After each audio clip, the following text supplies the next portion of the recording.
So in class, we discussed the idea of the function party, and the question that you really need to ask on this is, how many parties is x trying to go to? So that right there will help you identify whether something is a function or not. So how many parties is x trying to go to? So our party here, and I know it's hard to see, is all these different people are having parties at 7 p.m. So here are our hosts. So we asked the question, can Caleb go to Brianna's party at 7? Yes. Can Stephanie go to Jarius' party at 7? Yes. Can Katie go to Brianna's party at 7? Yes. Can Sierra go to Trey's party at 7? Yes. Each of these different guests can go to the different parties here. So we would say, yes, this is a function.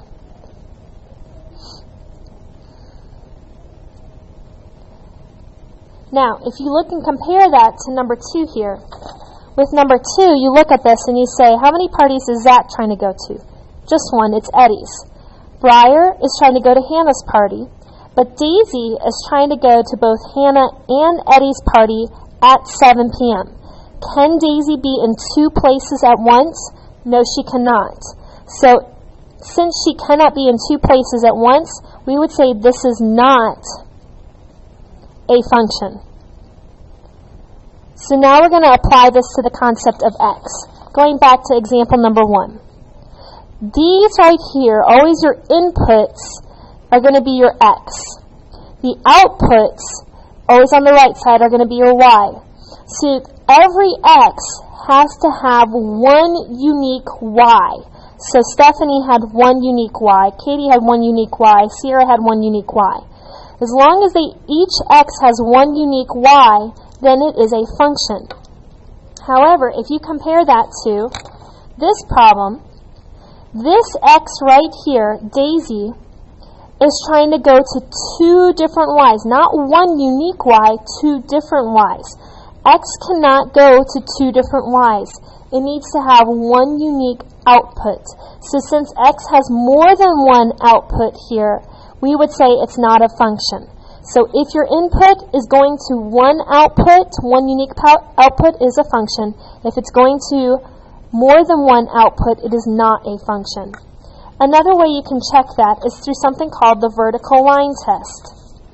The vertical line test says that if you take a vertical line and no matter where you draw it on the graph, there, or there, or there, at one place only will it intersect at a time. So it intersects here and it intersects here.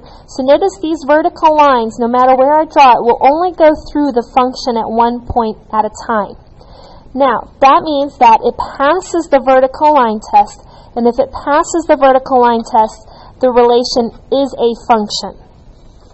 Compare that to a graph like this, in which if we draw our vertical line right here, you can see 1, 2, 3 places in which this graph is intersected by our vertical line. If the vertical line goes through more than one point of the function at a time, in this case it's 3, then it fails the vertical line test. If it fails, that means the relation is not a function. So if that vertical line goes through more than one point on that graph, then it means that it fails the vertical line test. It is not a function. We also talked about these examples here, in which if you look at this, find f of x. F of x is a fancy way to write y. So find y when x is 4. So what you do is any place that you see the x's, you're going to plug in the value of x. In this case, we're told the value of x is 4. So f of 4 is equal to 3 times 4 minus 5. Look what I did. These were originally x's, and I replaced both x's with the value of 4. So f of 4 is equal to 3 times 4 is 12, and 12 minus 5 is going to be equal to 7. So f of 4 is equal to 7, and my answer is there in function notation. Look at that again compared to this problem here, where we have f of x is going to be 3. So f of 3 is equal to 2 raised to the 3 minus 3. Again, notice these two x's from the original problem I replaced with the 3. So now I solve. F of 3 is equal to 2 raised to the 3 minus 3 is 2 to the 0th, so f of 3 is equal to 1. And that right there is my answer in function notation. Compare that to the example right here, in which if you look very carefully, I say find x when I give you the value of y. Remember, this is a fancy way to write y. So find x when y is 4. So we are going to replace this 4 with the entire part f of x here. The entire 4 is replacing this f of x. So you're going to take your function, f of x, and replace it with 4. And notice we do not put that 4 into the x's here. It only replaces the f of x. So now we add 5 to both sides, so 3x is equal to 9. Divide both sides by 3, and x is equal to 3. So x equals 3 when f of x equals 4, or you could also say f of 3 is equal to 4. Either one of those answers is fine. And then we look at this one here, where it says f of x equals 8. So we're replacing the entire f of x by 8. So 8 equals 2 to the x minus 3. Go ahead and do the prime factorization of that, which is 2 raised to the 3rd power equals 2 to the x minus 3. So now that the bases are the same, we can set the exponents equal to each other. So when I add 3 to both sides, x is equal to 6. So I can say x equals 6 when f of x equals 8, or I can say f of 6 equals 8. Again, either one of those answers are fine. And then we get to our application. The domain. Remember, the domain is a set of all the x's, so since we're just given a table here, I can write my domain as 1, 2, 3, 4, 5, and 6. If I was told specifically that this table represents some sort of function, that domain would actually be all real numbers. Then it says, what is the range?